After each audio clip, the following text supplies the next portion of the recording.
Hey everyone, hope everybody's doing good today. I just wanted to do another video on Marxism and capitalism, and so I'm thinking that this will be a fun little conversation. So I just was recently thinking, I actually was a little bit troubled um, yesterday as I was thinking about these things, and it actually helped, uh, made me not able to fall asleep really for a while. So capitalism is so unpopular right now among the American public. People are blaming the capitalist system for being in the state that we're in, both the environmental state that we're in. They're blaming capitalism for the racism that we're facing, for the various social injustices such as classism, also for the gender wage gap, right? And so people are blaming capitalism for these things. That capitalism is the evil system that is kind of behind the driving force behind all these injustices. So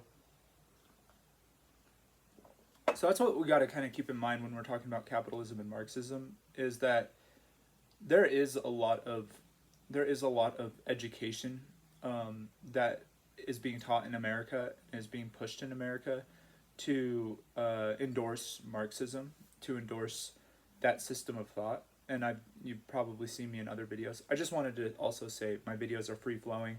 I don't premeditate what I'm going to say beforehand. I just go for it. So and I upload all my videos. I don't usually delete any of them. So that's something you should keep in mind. But so first of all, as Christians, we should look at capitalism as probably the well, it doesn't say like capitalism is Christian, but in the Bible or anything, but it does really point to the reality of private property, the reality of ownership, and a free trade type of system. Now, people might point in to the Book of Acts, where it says that that they all lived together. They had everything in common. They set everything they had before the teachers, and so it was like a voluntary kind of communism that they were living in. So people kind of point to that and say, well, this kind of looks like socialism, right? Um, but I think that if you look at the Bible as a whole, it, even though these people recognize that everything we have, and I recognize that everything I have is not as much my own as it is a gift from God. So that recognition is important for us to have, and it increases our generosity and our giving. And so of course Jesus seems like he had no possessions, right? He was walking around with his disciples, and he told the rich young ruler to go and sell everything he had and give to the poor, right? So there are cases that Christians sometimes make to to say, hey, look, the Bible really doesn't endorse a more capitalist type system. It endorses more of a communal, maybe a collectivized type of system. So but I think that they still recognized, even in the times of Acts, that things that people owned were theirs. There was such a thing as ownership. There was such a thing as private property, and I brought this up before, where I'm sure that my most Marxist friends, who I love, by the way, I really despise Marxism as an idea, as a philosophy, because it's led to so much damage, and that damage is largely being so covered up by people who endorse the Marxist system.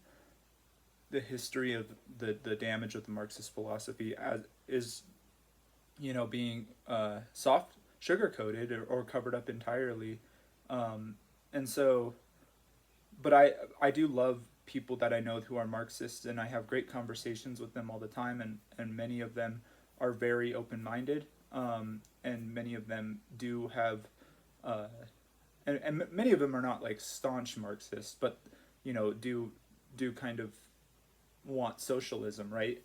It's just very popular in our country right now, and I think that it's important to talk about these things. But I kind of wanted to bring capitalism into it, and I've made another video in defense of capitalism, a brief defense. Now, obviously, capitalism is not perfect, right? Because people aren't perfect.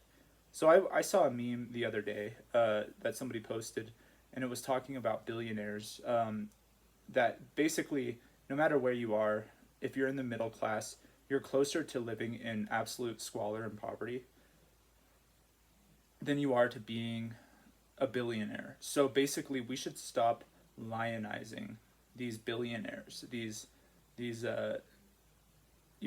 rich men and women. We should stop upholding them and thinking of them as our heroes, right? The Jeff Bezos, the Elon Musks, because they're actually our oppressors, right?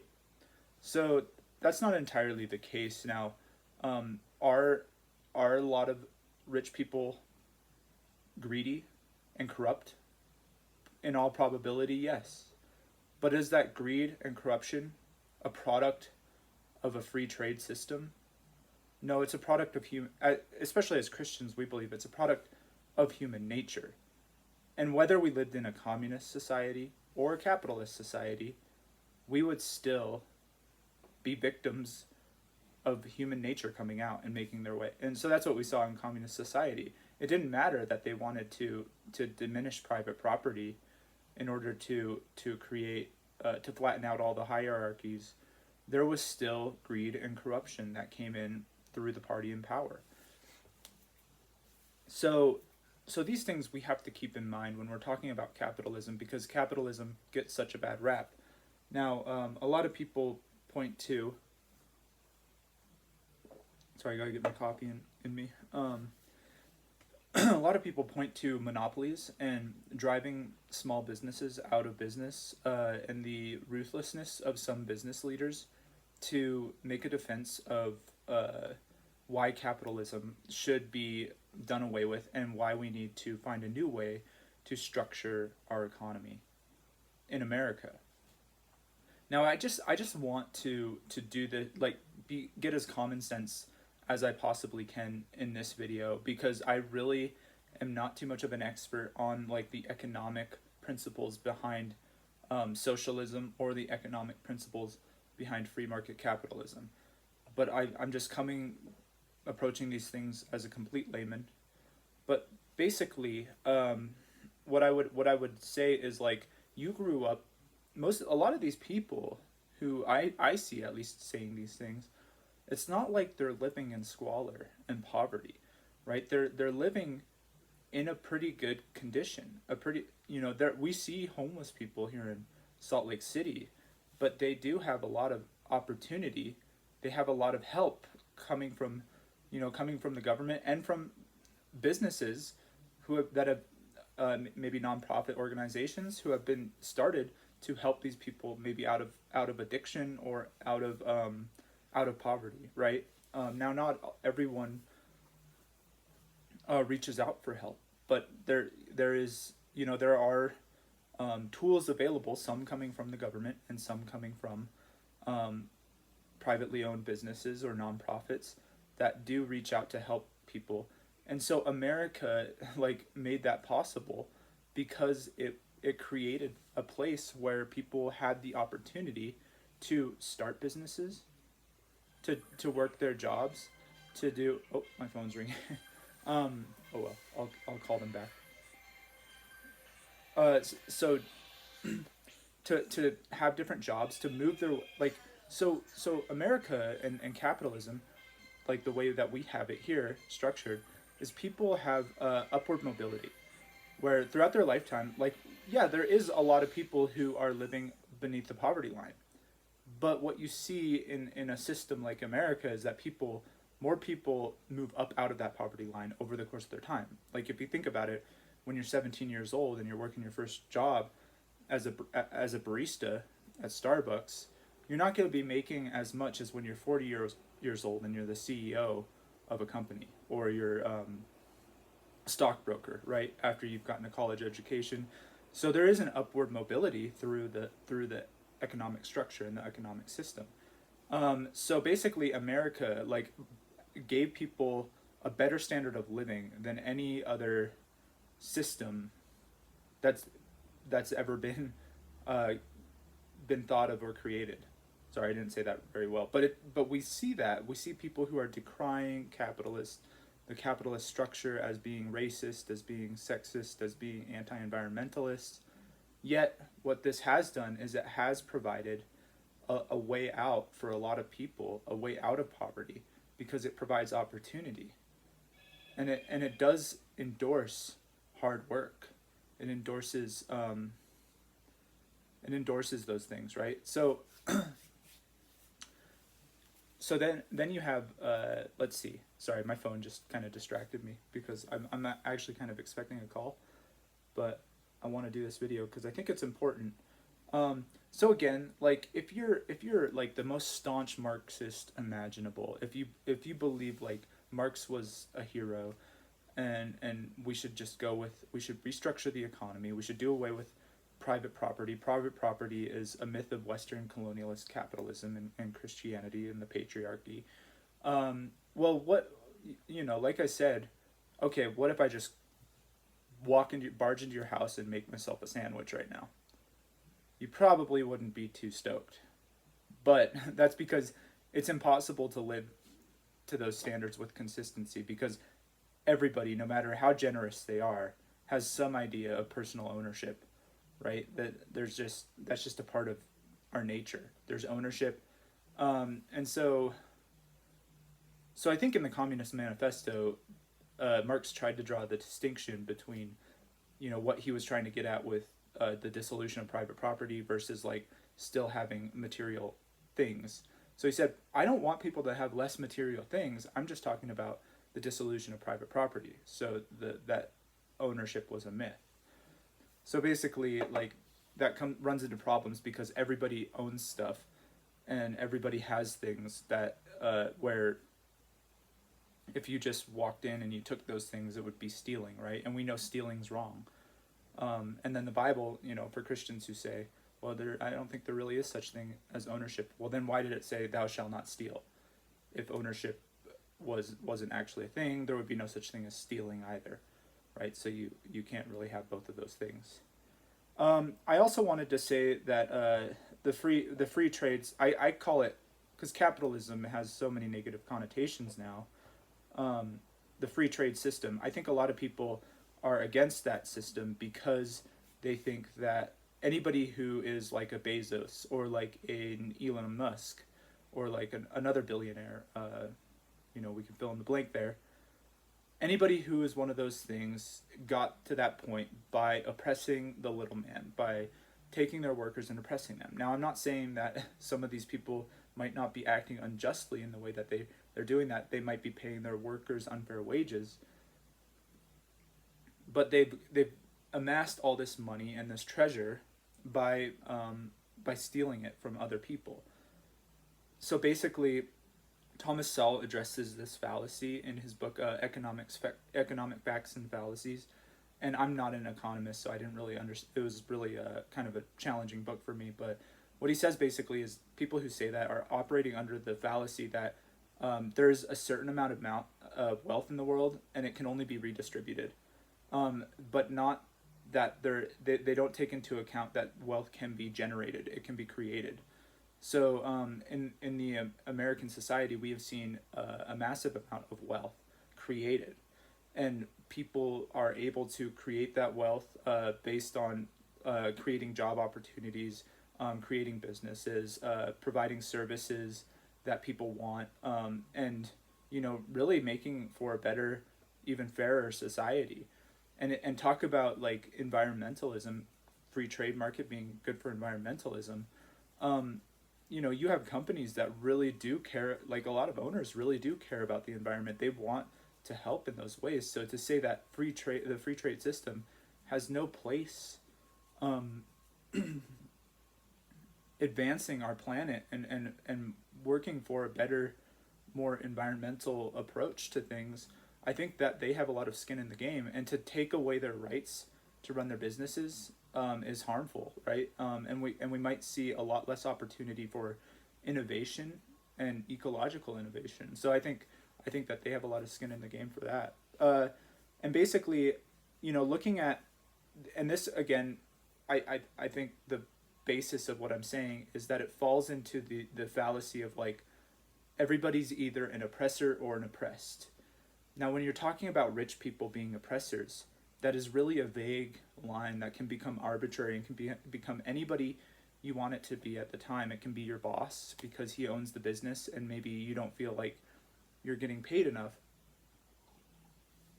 Well, guess what? Like I said in my last video on capitalism, you entered into a transactionary financial relationship with the owner of your company.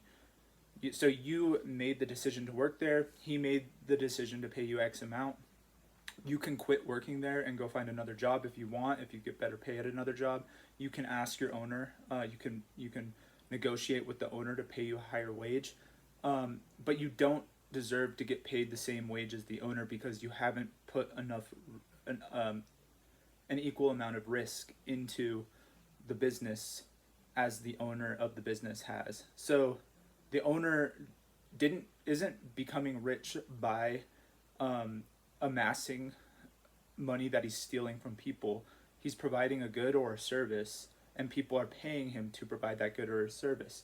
And then he pays his employees a transactionary amount that they have agreed upon to help distribute that service or that good to people, right? So it really makes a lot of sense, and it's free trade, and I think it's an extension of our freedom as human beings to create things, to have opportunities. Now, like I said, when we have corrupt people, we're gonna have corrupt ways of trading. People are gonna oppress people, but looking at everybody as oppressed oppressors, like the Marxist worldview wants us to see things, and now cutting it not only along the line of economics, but along the line of race, gender, ecological justice, and etc., is a dangerous thing because it really kind of lost my train of thought there. Basically, all these lines they become almost it becomes impossible not to cross one of those lines from oppressed over to oppressor at some point, right? And we see that working with the economic side of things, right? And we saw that's what happened in the dekulakization in Russia. It was more of an economic motivation of people to rise up against their perceived oppressors. And I say perceived oppressors because most of these people weren't actually oppressors. Some of them were oppressing, their workers, but many of them were just like the most rich person in the neighborhood, and so the neighborhood would rise up against them and deliver them over basically to the slaughter.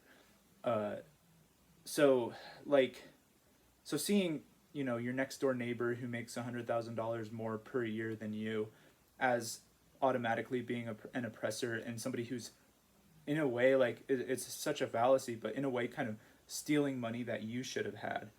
It's just a really weird way of seeing things, and it's impossible to completely flatten out the hierarchy. It's impossible to completely create a total equality of outcome for everybody all the time, everywhere, no matter what. And so it creates just a system. So that's why I think that the Marxist economic principles come from a place of envy, a place of corruption, a place of malice, greed, and hating your neighbor for what they have. So covetousness, right? And I think that those things all play into this mindset of like, wow, these people who are rich are oppressors. Now, lots of times people who are against capitalism will take one case study of somebody who may be actually oppressing people, who is very, very rich, and they will take that picture and they will put him up as a poster boy for their program of like, we need to restructure the entire economy, we need to get rid of everything, and start over from scratch because this just isn't working. And so what they're wanting is a more fair, more just society, and a lot of them really do want that. But what it becomes, and what it has become historically, is a much less fair, barbaric society where everybody is rising up against their neighbor and hating their neighbor and destroying each other. And so yeah, so I think that wanting to like destroy free trade, destroy private property so that you can create something else, something better, but you don't really have a definition for what that is really dangerous. And we need to recognize that where we are as a society now, the reason why you're able to sit on your computer and tweet those things out, or sit on your phone and like repost Marxist tweets, is because you live in a society that has made that possible, right?